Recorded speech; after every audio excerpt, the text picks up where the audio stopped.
তো নমস্কার বন্ধুরা, অর্ণব ফুটবল বাংলা চ্যানেলে আপনারা সবাইকে আরও একবার স্বাগত জানাই।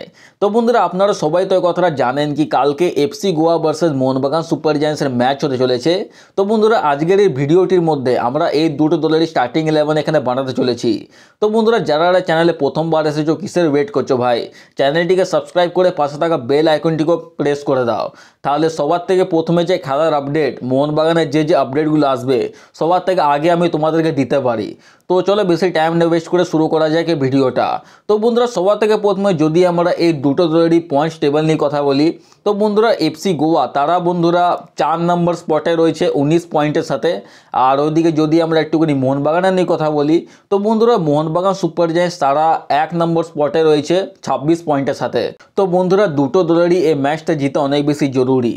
মোহনবাগান সুপার জায়ান্টসকে যদি নিজের 1 নম্বর স্পটটা ধরে রাখতে হয়, তাহলে বন্ধুরা মোহনবাগান সুপার জায়ান্টসকে এই ম্যাচটা জিততেই হবে। আর ওদিক থেকে যদি আমরা একটুখানি এফসি গোয়ার নিয়ে কথা বলি, তো বন্ধুরা এফসি গোয়া যদি এই ম্যাচটা জিতে যায় না, তাহলে বন্ধুরা তারা উড়িষ্যা এফসিকে টপকে তারা 3 নম্বর স্পটে চলে যাবে। সো দুটো দলেরই জিতা এখানে অনেক বেশি ইম্পর্টেন্ট। আর এরপর যদি আমরা এই দুটো দলেরই হেড টু হেড নিয়ে কথা বলি, তো বন্ধুরা এফসি গোয়ার মোহনবাগান সুপার জায়ান্টস তারা বন্ধুরা আইএসএলে 8 বার মুখোমুখি হয়েছে। তার মধ্যে বন্ধুরা মোহনবাগান জিতেছে 5 বার, এফসি গোয়া জিতেছে 2 বার, আর ড্র হয়েছে 1 বার। সো এই দিক থেকে যদি দেখা যায় তো মোহনবাগানের রেকর্ড অনেক বেশি ভালো রয়েছে। আর এরপর যদি আমরা একটুখানি শক্তি দুর্বলতা নিয়ে কথা বলি, তো সবার থেকে প্রথমে যদি আমরা একটু এফসি গোয়ার শক্তি দুর্বলতা নিয়ে কথা বলি, তো বন্ধুরা এফসি গোয়ার ডিফেন্স লাইন ভালো। কেন কি বন্ধুরা, আপনারা সবাই কথাটা জানেন কি সন্দেশ ঝিঙ্গান তিনি রিটার্ন চলে এসছেন। আর বন্ধুরা সন্দেশ ঝিঙ্গান রিটার্ন আসার পরই এফসি গোয়া অনেক কম গোল কনসিড করছে। সো এইটা এফসি গোয়ার জন্য অনেক বেশি ভালো। আর শুধু ডিফেন্স লাইনই না বন্ধুরা, এফসি গোয়ার মিডফিল্ড লাইনও ভালো আর ফরওয়ার্ড লাইনও ভালো।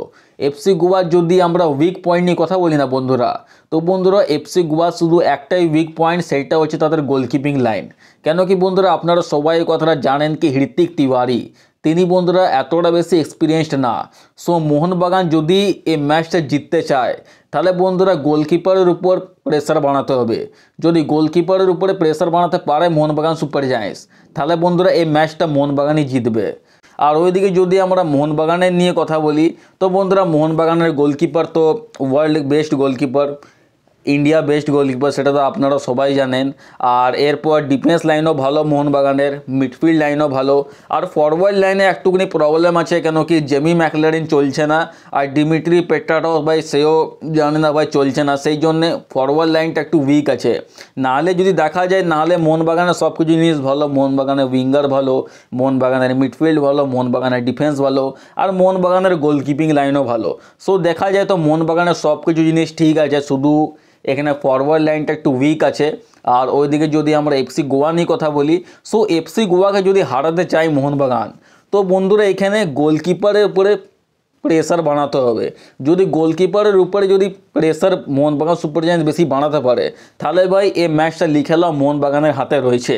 সো এরপর যদি আমরা একটুখানি স্টার্টিং 11 নিয়ে কথা বলি, তো সবার থেকে প্রথমে যদি আমরা এফসি গোয়া স্টার্টিং 11 নিয়ে কথা বলি, তো বন্ধুরা এফসি গোয়ার কোচ ম্যানুয়েল মার্কুইজ রোকা তিনি বন্ধুরা 4-2-3-1 ফরমেশনে নিজের দলকে এখানে নামাবে। সবার থেকে প্রথমে যদি আমরা একটুখানি গোলকিপার নিয়ে কথা বলি, তো গোলকিপারে থাকবেন হৃতিক তিওয়ারি, লেফট ব্যাকে থাকবেন জয় গুপ্তা, রাইট ব্যাকে থাকবেন বরিস সিং, আর দুটি সেন্টার ব্যাক, এক হচ্ছে সন্দেশ ঝিঙ্গান আর 2 নম্বর হচ্ছে ওডে অনা ইন্ডিয়া। আর বন্ধুরা এই দুটো প্লেয়ারই অনেক বেশি ভালো প্লেয়ার। আর এরপর যদি আমরা ডিফেন্সিভ মিডফিল্ড নিয়ে কথা বলি, তো বন্ধুরা ডিফেন্সিভ মিডফিল্ডও দুটি প্লেয়ার থাকবেন, এক হচ্ছে সাহিল তাবোরা আর দ্বিতীয় হচ্ছে মোহনবাগানের এক্স প্লেয়ার কার্ল ম্যাকগিউক। আর এরপর যদি আমরা একটুখানি লেফট উইং নিয়ে কথা বলি, তো বন্ধুরা লেফট উইংয়ে থাকবেন ডিজান ড্রাজিক। আর বন্ধুরা এই প্লেয়ারটা অনেক বেশি ভালো প্লেয়ার। আর এরপর যদি রাইট উইং নিয়ে কথা বলি, রাইট উইংয়ে থাকবেন উদান্তা সিং, অ্যাটাকিং মিডফিল্ডে থাকবেন আয়ুষ ছেত্রী, আর সেন্টার ফরওয়ার্ডের লাইনে থাকবেন মোহনবাগানের এক্স প্লেয়ার আরমান্ডো সাদিকু। আর বন্ধুরা আরমান্ডো সাদিকু তোমরা জানোই ভাই গোল্ডেন বুট রেসের মধ্যেও রয়েছে। সো আরমান্ডো সাদিকুকে এখানে মার্ক করে রাখতে হবে। সো এরপর যদি আমরা একটুখানি মোহনবাগান সুপার জায়ান্টসের স্টার্টিং 11 নিয়ে কথা বলি, তো বন্ধুরা মোহনবাগানের head coach Jose Francisco Molina তিনিও বন্ধুরা 4-2-3-1 ফরমেশনে নিজের দলকে এখানে নামাতে চলেছে। সবার থেকে প্রথমে যদি আমরা একটুখানি গোলকিপার নিয়ে কথা বলি, তো বন্ধুরা গোলকিপারে থাকবেন ইন্ডিয়ার বেস্ট গোলকিপার বিশাল ক্যাত, লেফট ব্যাকে থাকবেন সুভাশিস বোস, রাইট ব্যাকে থাকবেন আশিস রায়, আর দুটি সেন্টার ফরওয়ার্ড প্লেয়ার, দুটি সেন্টার ব্যাক প্লেয়ার থাকবে, এক হচ্ছে টম অ্যালড্রেড আর দ্বিতীয় হচ্ছে অ্যালবার্টো রড্রিগেজ। আর এরপর যদি আমরা একটু ডিফেন্সিভ মিডফিল্ড নিয়ে কথা বলি, তো বন্ধুরা ডিফেন্সিভ মিডফিল্ডও দুটি প্লেয়ার থাকবেন, এক হচ্ছে অনিরুদ্ধ থাপা আর দ্বিতীয় হচ্ছে আপুইয়া। আর সো এই হচ্ছে মোহনবাগানের ডিফেন্সিভ লাইন। আর এরপর যদি আমরা একটু লেফট উইং নিয়ে কথা বলি, তো বন্ধুরা লেফট উইংয়ে থাকবেন লিস্টন কোলাসো। আর বন্ধুরা লিস্টন কোলাসোকে তোমরা দেখতেই পাচ্ছ ভাই কত ভালো পারফরমেন্স দিচ্ছেন লিস্টন কোলাসো। আর এরপর যদি রাইট উইং নিয়ে কথা বলি, রাইট উইংয়ে থাকবেন মনবীর সিং, অ্যাটাকিং মিডে থাকবেন ডিমিট্রিয়াস পেট্রাডস। বন্ধুরা গ্রেগ স্টুয়ার্টের ইনজুরির জন্য ডিমিট্রিয়াস পেট্রাডসই স্টার্টিং 11-এ থাকবেন। আর এরপর যদি আমরা সেন্টার ফরওয়ার্ড লাইনে কথা বলি, তো বন্ধুরা সেন্টার ফরওয়ার্ড লাইনে থাকবেন জেমি ম্যাকলারেন। সো বন্ধুরা এই হচ্ছে আজকে দুটি দলের স্টার্টিং 11। সো আপনাদেরকে যদি আমার ভিডিও ভালো লেগে থাকে তো অবশ্যই আমার চ্যানেলটিকে সাবস্ক্রাইব করে পাশে থাকা বেল আইকনটিকে প্রেস করে দাও। তো বন্ধুরা দেখা হচ্ছে নেক্সট ভিডিওতে, ততক্ষণ পর্যন্ত জয় হিন্দ, বন্দে মাতরম।